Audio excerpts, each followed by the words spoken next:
Bars and Stripes Forever is a Warner Brothers cartoon from 1939 directed by Dalton and Ben Hardaway, written by Jack Miller, with voices provided by Mel Blanc and Danny Webb. And this one is set in a prison.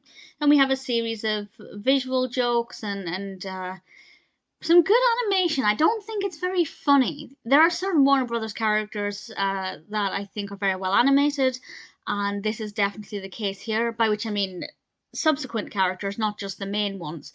I always feel like a lot of their supporting characters don't necessarily have the same attention to detail as, Bugs and Porky and Daffy. But actually, with this cartoon, I feel like the characters, although I don't believe we ever see them again, to the best of my knowledge, I think they all had a really good design. They had some really great facial expressions, some good attention to detail in their uniforms, and we actually have quite a large cast of characters as well. There's one main prison warden who I rather liked, and I loved the vibrant blue of his uniform. We also get a whole host of prisoners, and I think that they were very well animated and it worked very well in that respect.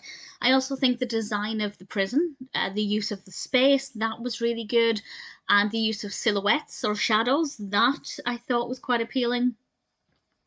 So in terms of the animation quality, it was pretty good. So visually I found it to be fascinating, but I honestly didn't think it was funny. I just didn't find anything. I mean, the haircut bit, yes, but other than that, there wasn't anything that I thought was amusing or particularly witty or overly clever.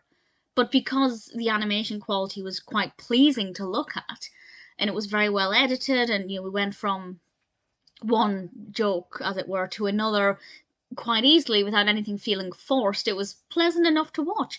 So if you like your Warner Brothers cartoons to be hilarious, there are some that are laugh out loud funny. This might not fit the bill. Personally, I don't necessarily need them to be funny, I just need them to be interesting. And I feel like visually it was, if the narrative fell a bit short, the specifics at least. It's cartoons like this that make me glad I don't give star ratings, because I don't know where I'd put it. If I had to force myself, I'd say 3.5 out of 5 because it's very well animated.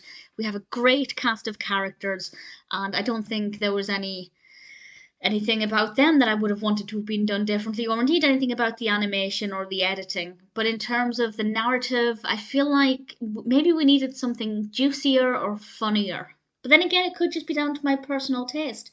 Maybe a lot of people love this. I don't know. Let me know what you think. For me personally, though, I enjoyed it well enough. As a one-time watch, it was pleasing to see the animation and the characters. But in terms of being an interesting narrative and being something that I felt was easy to become absorbed in, it didn't tick that box for me. So it's not perfect.